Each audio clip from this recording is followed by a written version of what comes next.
ಉತ್ತರ ಕನ್ನಡ ಜಿಲ್ಲೆಯಲ್ಲಿ ಮಳೆಯಿಂದಾಗಿ ಮರಣ ಮೃದಂಗ ಬಾರಿಸ್ತಾ ಇದೆ. ಯಾರೂ ಕೂಡ ನಿರೀಕ್ಷೆಯನ್ನೇ ಮಾಡಿಲ್ಲದೆ ಇರತಕ್ಕಂಥ ಪರಿಪ್ರಮಾಣದ ಮಳೆ ಈ ಬಾರಿ ಉತ್ತರ ಕನ್ನಡ ಜಿಲ್ಲೆಯಲ್ಲಿ ಬಿದ್ದಿದೆ. ಕಳೆದ 2-3 ವರ್ಷಗಳಿಗೆ ಕಂಪೇರ್ ಮಾಡಿದ್ರೆ ಈ ಸರ್ತಿ ಸರಾಸರಿ 8% ಮಳೆ ಜಾಸ್ತಿ ಆಗಿದೆ. ಹಾಗಾಗಿ ಅಂಕೋಲಾದ ಶಿರೂರು ಬಳಿ ಮಳೆಯ ಸಾವಿನ ಕೇಕೆ.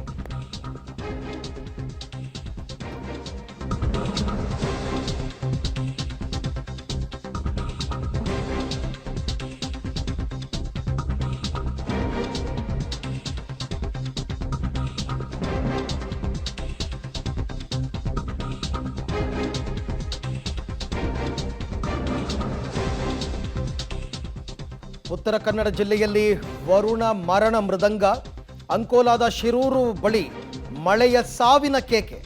ಗುಡ್ಡ ಕುಸಿತವಾಗಿದೆ. ಗುಡ್ಡ ಕುಸಿತಕ್ಕೆ 10 ಮಂದಿ ಜೀವಂತ ಭೂ ಸಮಾಧಿಯಾಗಿದ್ದಾರೆ. ಒಂದೇ ಕುಟುಂಬದ 4 ಮಣ್ಣಿನಡಿ ಸಿಕ್ಕಾಕೊಂಡು ಸಾವನ್ನಪ್ಪಿದ್ದಾರೆ.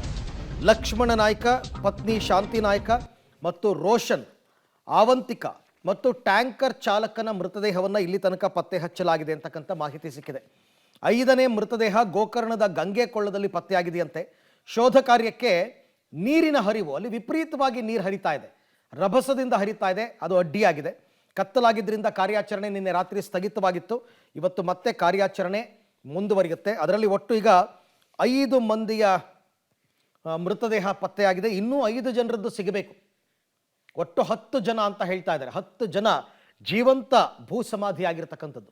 ದೃಶ್ಯದಲ್ಲಿ ತಾವು ನೋಡ್ತಾ ಇದ್ದೀರಾ. ಒಂದು ಟ್ಯಾಂಕರ್ ತಂದು ನಿಲ್ಲಿಸ್ತಾರೆ. ಅಲ್ಲೊಂದು ಟೀ ಶಾಪ್ ಕೂಡ ಇರುತ್ತೆ.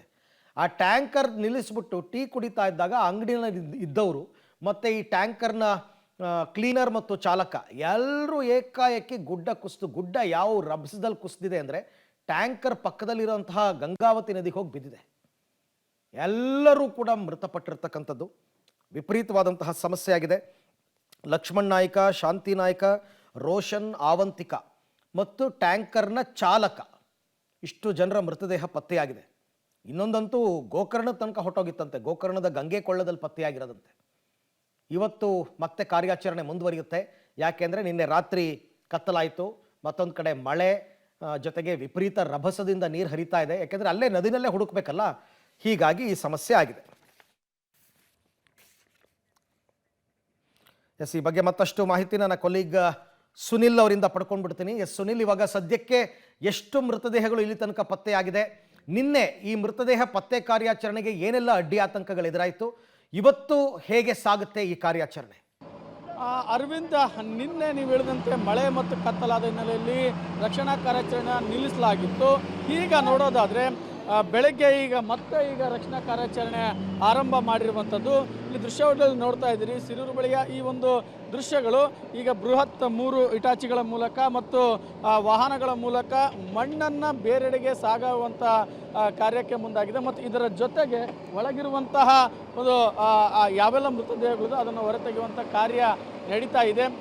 ಯಾಕಂದರೆ ಚಾಲೆಂಜ್ ಏನಂದರೆ ಈಗ ಸದ್ಯ ಸ್ವಲ್ಪ ಮಳೆ ಒಂದು ಕೃಪೆ ತೋರಿದರೂ ಕೂಡ ಮಳೆ ಬಂದರೆ ಮತ್ತಷ್ಟು ಆತಂಕಗಳು ಮತ್ತು ಅನಾಹುತ ಸೃಷ್ಟಿಯಾಗುವಂಥ ಸಾಧ್ಯತೆ ಇರುವಂಥ ಹಿನ್ನೆಲೆಯಲ್ಲಿ ಜೀವ ಕೈಲಿಡದೆ ರಕ್ಷಣಾ ಸಿಬ್ಬಂದಿ ಈ ಒಂದು ಕಾರ್ಯವನ್ನು ಮಾಡ್ತಾ ಇದ್ದಾರೆ.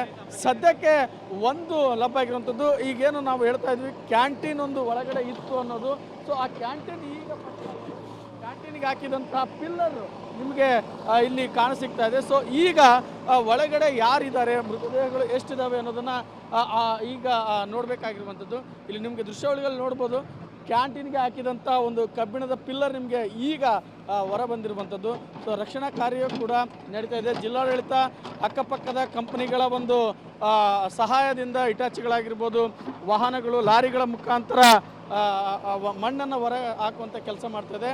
ಸೊ ಇದು ಒಂದು ಸದ್ಯ ನಡೀತಾ ಇರುವಂಥದ್ದು. ಪಕ್ಕದಲ್ಲೇ ನದಿ ಇರುವಂಥಲ್ಲಿ ನದಿಯಲ್ಲೂ ಕೂಡ ಜನ ಕೊಚ್ಚಿ ಹೋಗಿರ್ಬೋದು, ಅಥವಾ ನದಿಯ ಒಳಗಡೆ ಮಣ್ಣು ಕೂಡ ಬಿದ್ದಿರುವಂಥ ನೆಲೆಯಲ್ಲಿ ಅಲ್ಲಿಯೂ ಕೂಡ ಮೃತಗಳು ಇರುವಂಥದ್ದು. ಸೊ ಈ ಎಲ್ಲ ಚಾಲೆಂಜ್ಗಳ ಮಧ್ಯೆ ರಕ್ಷಣಾ ಕಾರ್ಯ ನಡೀತಾ ಇರುವಂಥದ್ದು. ಅರವಿಂದ್, ಸುನಿಲ್, ಈಗ ಒಟ್ಟು ಎಷ್ಟು ದೇಹಗಳು ಸಿಕ್ಕಿದೆ? ಮಣ್ಣಿನಡಿ ಎಷ್ಟು ದೇಹ ಸಿಕ್ತು, ಮತ್ತೆ ನದಿಯಲ್ಲಿ ಎಷ್ಟು ದೇಹ ಸಿಕ್ತು ಅಂತ ಲೆಕ್ಕಾಚಾರ ಸಿಕ್ಕಿದೆಯಾ ಅಂತ?